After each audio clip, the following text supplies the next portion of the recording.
नीतीश कुमार दिल्ली पहुंच चुके हैं। नीतीश कुमार के आज के दिल्ली दौरे के साथ ही अब बिहार की राजनीति में बहुत कुछ बदल रहा है। शुक्रवार को नीतीश कुमार का राज्यसभा में शपथ ग्रहण होगा। शुक्रवार को ही दिल्ली में कोर ग्रुप की बैठक होगी और उसी दिन नीतीश कुमार वापस पटना लौट जाएंगे और बिहार में नई सरकार बनाने की कवायद भी तेज हो जाएगी। ये रिपोर्ट देखिए, फिर खबर तो समझिए।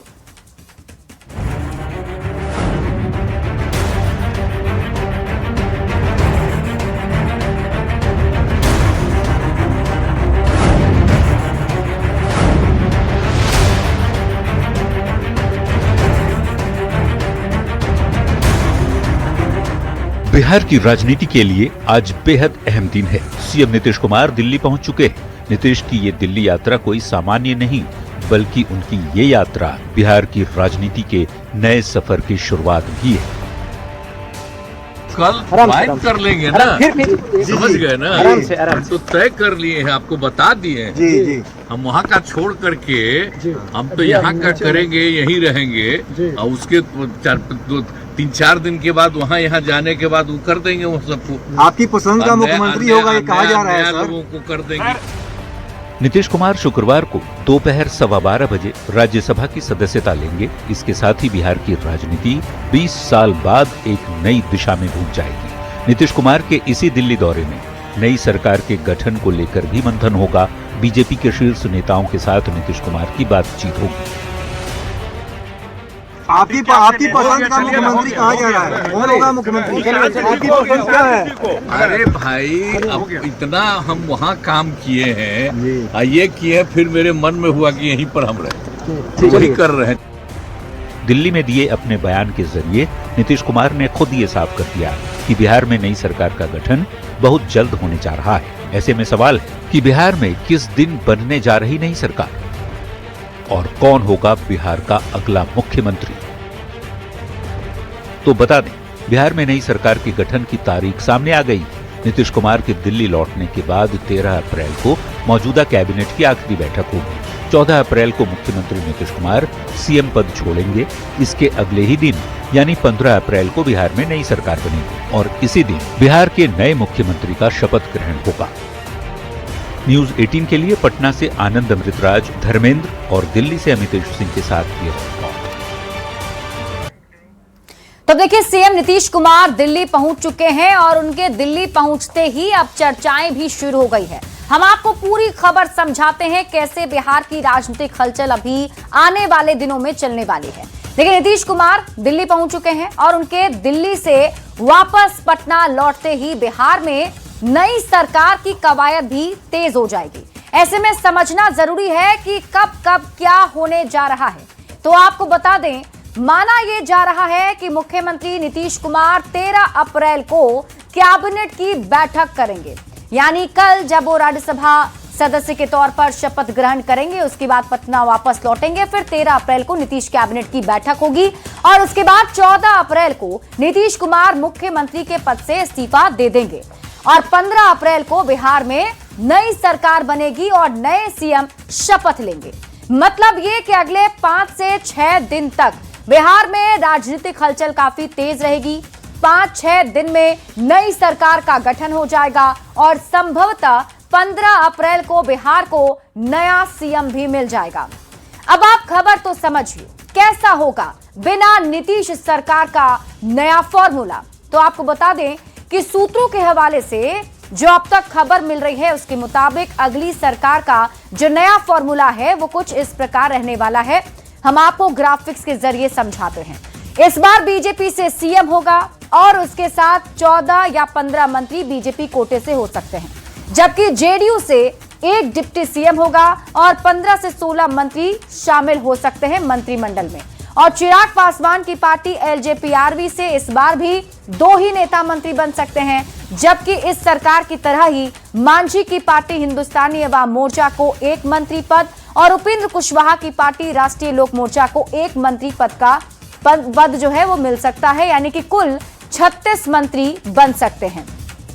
अब फिलहाल मौजूदा सरकार में कुल 27 मंत्री हैं।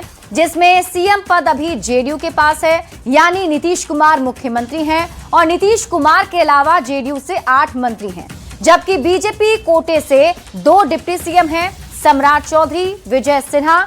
इसके साथ में नीतीश सरकार में बीजेपी कोटे से 12 मंत्री भी हैं।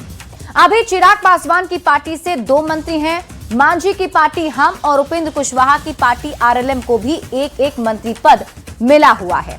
तो ऐसे में अब जो नई सरकार का फॉर्मूला है उसके लिए भी अब सूत्रों के हवाले से जानकारी मिल रही है। बढ़ते आगे और बात अगली खबर की। नीतीश कुमार ने दिल्ली में दिए अपने बयान से यह साफ कर दिया है कि बहुत जल्दी 2-4 दिन में बिहार में नई सरकार बनने जा रही है। यह भी करीब करीब तय है कि अगला मुख्यमंत्री बीजेपी का होगा। ऐसे में बिहार बीजेपी के कई नेता मुख्यमंत्री की पद में दौड़ रहे हैं। अब किस किस नेता का नाम इस रेस में है हम आपको दिखाएं, उससे पहले आप रिपोर्ट देखिए फिर खबर तो समझिए।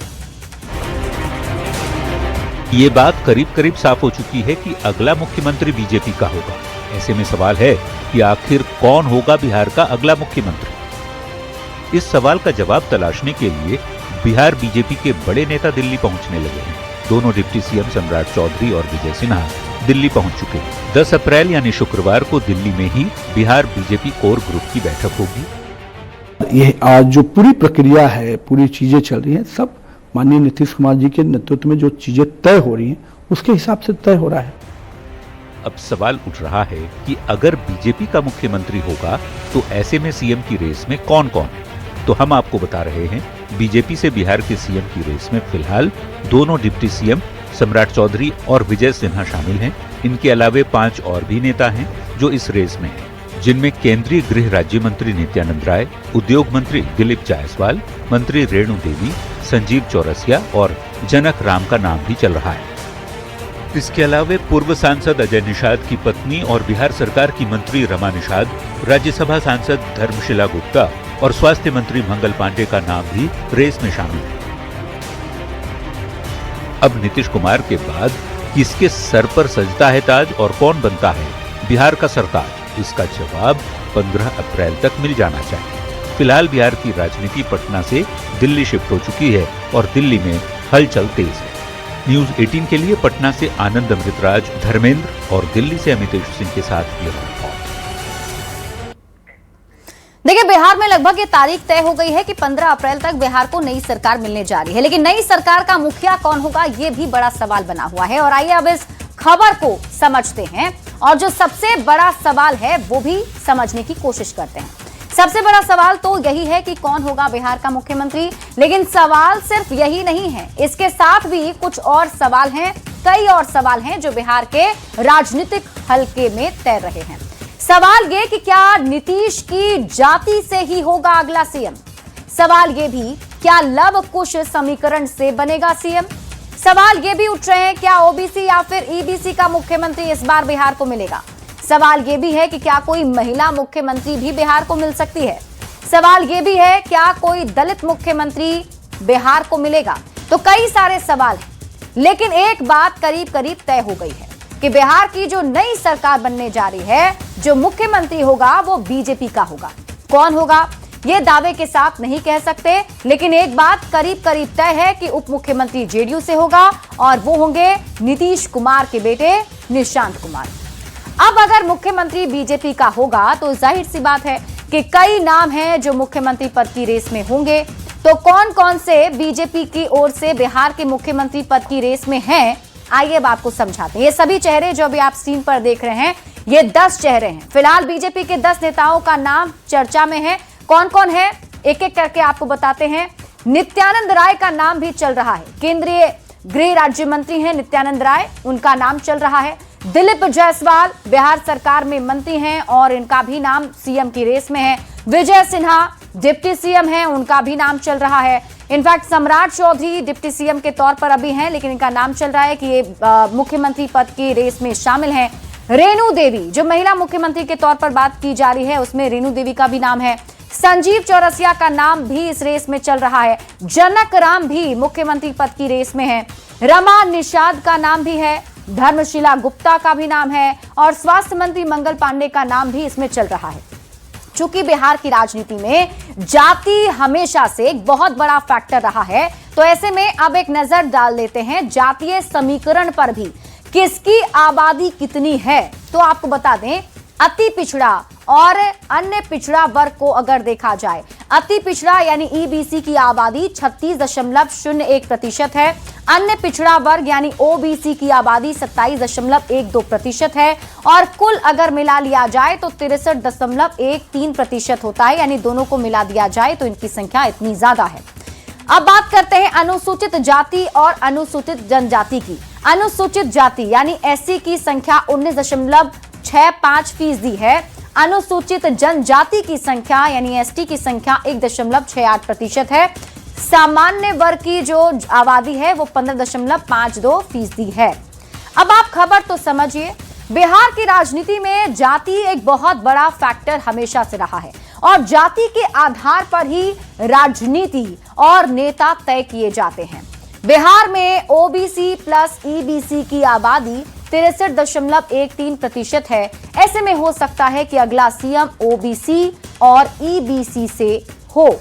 हालांकि देखने वाली बात होगी कि अगला मुख्यमंत्री कौन होता है। बढ़ते आगे और बात अगली खबर की। महिलाओं की राजनीतिक भागीदारी बढ़ाने की दिशा में केंद्र सरकार ने एक बड़ा कदम उठाया है। महिला आरक्षण संशोधन विधेयक को केंद्रीय कैबिनेट ने मंजूरी दे दी है। प्रधानमंत्री नरेंद्र मोदी ने इसे ऐतिहासिक फैसला बताते हुए कहा कि इस बिल में अब किसी भी तरह की देरी ठीक नहीं। साथ ही उन्होंने सभी दलों से इस पहल का समर्थन करने की भी अपील की है। ये रिपोर्ट देखिए, फिर खबर तो समझिए।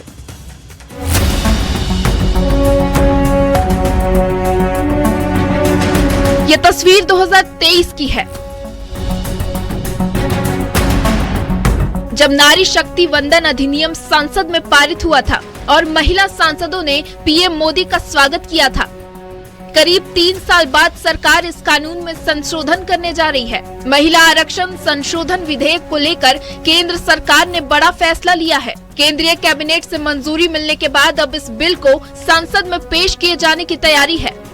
प्रधानमंत्री नरेंद्र मोदी ने नमो ऐप पर लिखे अपने ब्लॉग और वीडियो संदेश में कहा कि नारी शक्ति देश की लगभग आधी आबादी का प्रतिनिधित्व करती है और राजनीति में उनकी भागीदारी बढ़ाना लोकतंत्र को मजबूत करने के लिए बेहद जरूरी है। उन्होंने कहा कि सितंबर 2023 में संसद ने सर्वसम्मति से नारी शक्ति वंदन अधिनियम पारित किया था और अब समय है कि 2029 के लोकसभा चुनाव और आने वाले विधानसभा चुनाव महिला आरक्षण के प्रावधानों के साथ कराए जाएं। सबकी इच्छा है कि 2029 में जब लोकसभा के चुनाव होंगे तब हमारे देश की नारी शक्ति को जनप्रतिनिधि के रूप में लोकसभा में, विधानसभाओं में 33% स्थान मिलना ही चाहिए।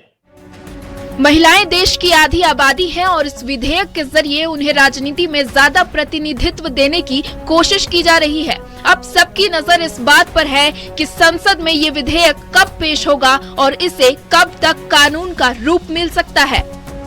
न्यूज 18 के लिए दिल्ली से अमितेश सिंह के साथ जमुई से केसी कुंदन की रिपोर्ट।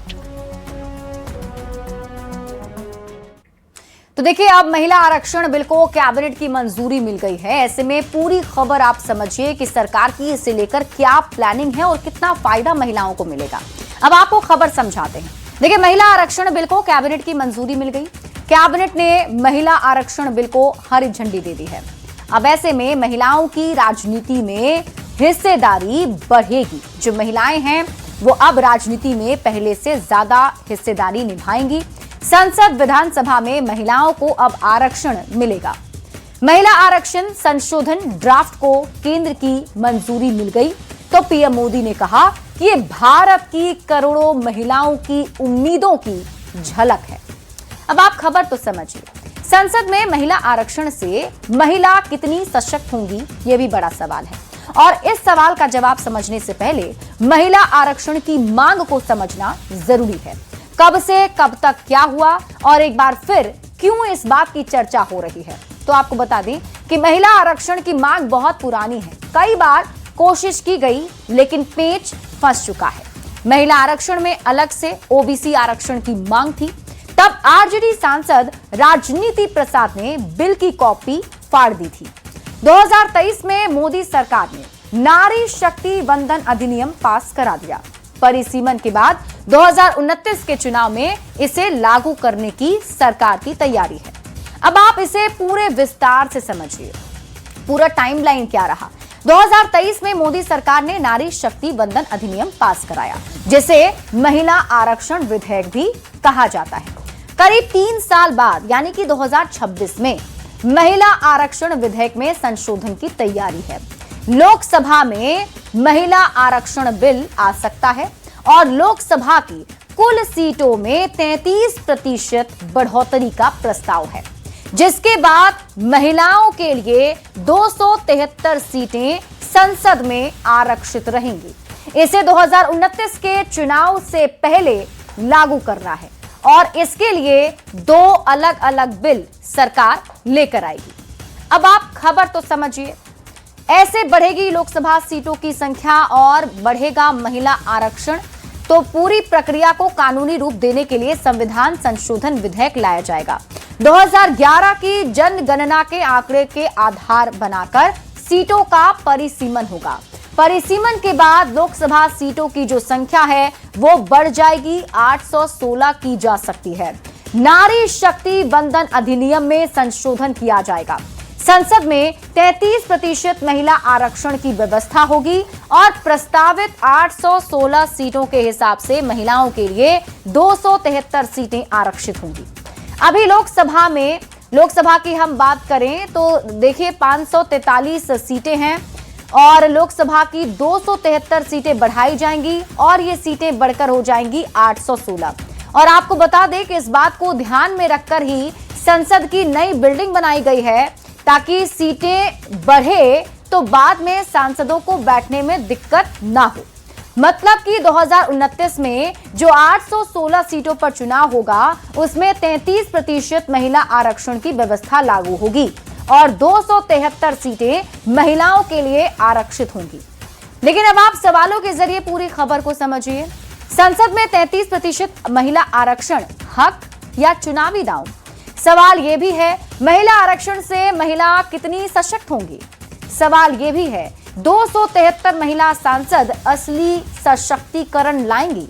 सवाल यह भी है कि बिहार में महिला आरक्षण का कितना फायदा मिला, क्योंकि बिहार में पहले से ही पंचायत में महिलाओं को 50% का आरक्षण दिया गया है। कहीं सदन में मुखिया पति कल्चर हावी तो नहीं हो जाएगा, यह भी बड़ा सवाल है, जैसे कि अभी पंचायत में देखने को मिलता है। नया परिसीमन क्षेत्रीय संतुलन तो नहीं बिगाड़ देगा? ऐसे कई सारे सवाल भी हैं जो उठ रहे हैं। हालांकि सरकार की पूरी तैयारी है कि जल्द से जल्द इसे लागू किया जाए। बढ़ते हैं आगे और बात अगली खबर की। अब हम आपको तस्वीरें दिखाने जा रहे हैं जो सिर्फ खबर नहीं है बल्कि समाज के चेहरे पर लगा एक काला धब्बा है। पूर्णिया के गुढ़ी पंचायत में जहां एक महिला और उसके कथित प्रेमी को खूंटे से बांध दिया गया और जमुई में एक युवक को बिजली के पोल से बांधकर लोगों ने कानून अपने हाथ में ले लिया और इंसानियत को सरेआम कुचल दिया गया। ये रिपोर्ट देखिए, फिर खबर तो समझिए।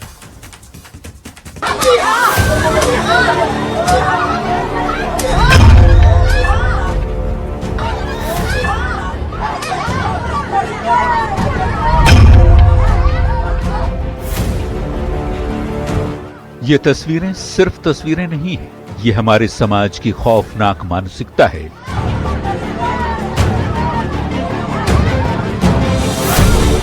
जो डरावनी है, शर्मनाक भी, जो पूरे समाज के लिए खतरनाक भी है। पूर्णिया गुढ़ी पंचायत, एक महिला और उसका कथित प्रेमी खूंटे से बांध दिए गए और लोग उन्हें बेरहमी से पीटते जा रहे हैं जैसे इंसान नहीं कोई जानवर हो। इन दोनों पर आरोप है कि दोनों के आपस में अवैध संबंध हैं। अब जरा ये दूसरी तस्वीर देखिए जो जमुई की है। यहां भी कहानी अलग नहीं है। यहां प्रेमी को बिजली के पोल से बांध दिया गया और फिर कानून नहीं, भीड़ बोली, लाठियां चली, तमाचे गूंजे और इंसानियत दम तोड़ती नजर आई। ध्यान रखिए, भीड़ कभी न्याय नहीं करती। भीड़ सिर्फ गुस्सा निकालती है और गुस्से में सच मर जाता है। न्यूज़ 18 के लिए पूर्णिया से कुमार प्रवीण और जमुई से केसी कुंदन की रिपोर्ट। तो ये तस्वीरें हैं जो कई सवाल खड़े करती है, समाज से सवाल पूछती है। अब हम आपको सवालों के जरिए इस खबर को समझाते हैं, क्योंकि ये तस्वीर हमेशा बिहार के अलग अलग जिलों से ऐसी तस्वीरें आती रहती हैं। सवाल यही है कि आखिर किसने दिया है मारने का अधिकार। सवाल ये भी कि कौन सा कानून है इन लोगों के पास। सवाल ये भी है कि कौन से संविधान को ऐसे लोग मानते हैं। और सवाल ये भी है कि कौन से भगवान पर श्रद्धा रखते हैं आप, क्योंकि यही भीड़ जो है वो ऐसे लोगों को बांध करके पीटती रहती है। तो कई सारे ऐसे सवाल जो हैं वो ऐसी तस्वीरों से उठते हैं। बढ़ते हैं आगे और बात अगली खबर की। एक तरफ साइबर क्राइम की घटनाएं सुरक्षा एजेंसियों के लिए चुनौती है, तो वहीं दूसरी ओर साइबर स्लेवरी जैसे मामले भी तेजी से बढ़ रहे हैं, जो युवा वर्ग को विदेश में नौकरी और मोटी सैलरी का झांसा देकर अपनी जाल में उलझा रहे हैं। पहले आप एक खबर देखिए, फिर खबर समझेंगे। साइबर स्लेवरी यानी साइबर अपराधियों की ओर से युवाओं को बंधक बनाकर दूसरे लोगों को झांसे में लेकर ठगी कराने का काम। इसका खुलासा किया है झारखंड सीआईडी ने। विदेश ले जाने के बाद युवाओं के पासपोर्ट छीन लिए जाते हैं, फिर उन्हें गुलाम बनाकर साइबर अपराध के तरीके सिखाए जाते हैं। खास बात यह है कि भारतीय मूल के लोग ही भारत के लोगों के साथ ठगी करते हैं। साइबर एक्सपर्ट की माने तो विदेश गए वे लोग जो घर नहीं लौट सके हैं, उन्हें ट्रेस करने की जरूरत है ताकि साइबर स्लेवरी के जाल को तोड़ा जा सके। अब तक करीब 1000 युवा साइबर स्लेवरी से छुड़ाए गए। इनमें झारखंड के भी 15 युवा शामिल हैं। झारखंड सीआईडी ने कार्रवाई करते हुए 4 एजेंटों को गिरफ्तार किया है, जिनके बाद पूरे नेटवर्क के खुलासे में पुलिस जुट गई है। झारखंड सीआईडी के एडीजी ने इसे चुनौती मानते हुए युवाओं से सतर्क रहने की अपील की है। सभी से अनुरोध यही है।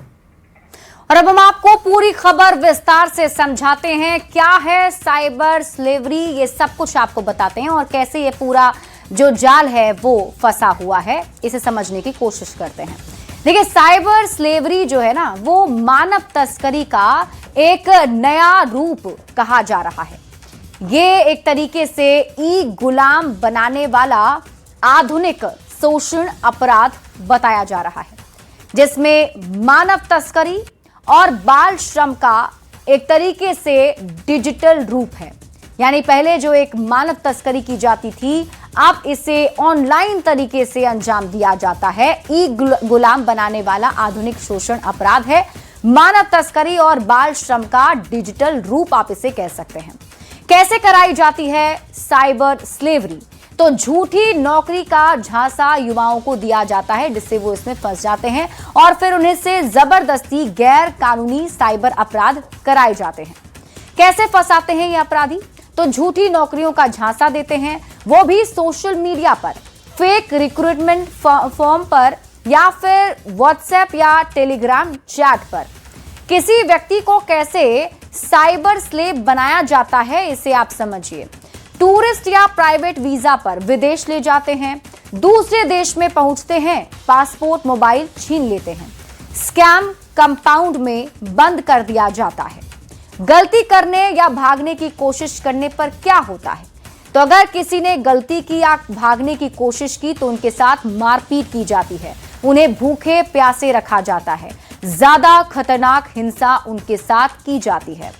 अब आप खबर तो समझिए, ये इतना खतरनाक क्यों है? तो सिर्फ कैद ही नहीं, बल्कि अपराध और तस्करी में व्यक्ति फंस जाता है और इससे बाहर भी नहीं निकल पाता। अब आपको आंकड़े समझाते हैं। हर साल कितने लोग डिजिटल गुलामी के शिकार होते हैं? तो इनकी संख्या लाखों में बताई जाती है। अब आप खबर तो समझिए, किस किस देश में सबसे ज्यादा साइबर बंधक हैं? तो कंबोडिया, म्यांमार और लाओस जैसे कंट्री में ज्यादातर जो ऐसे साइबर स्लेव हैं वो फंस जाते हैं। उन्हें वहां पर फंसाया जाता है और भागने की कोशिश करने पर उन्हें टॉर्चर किया जाता है।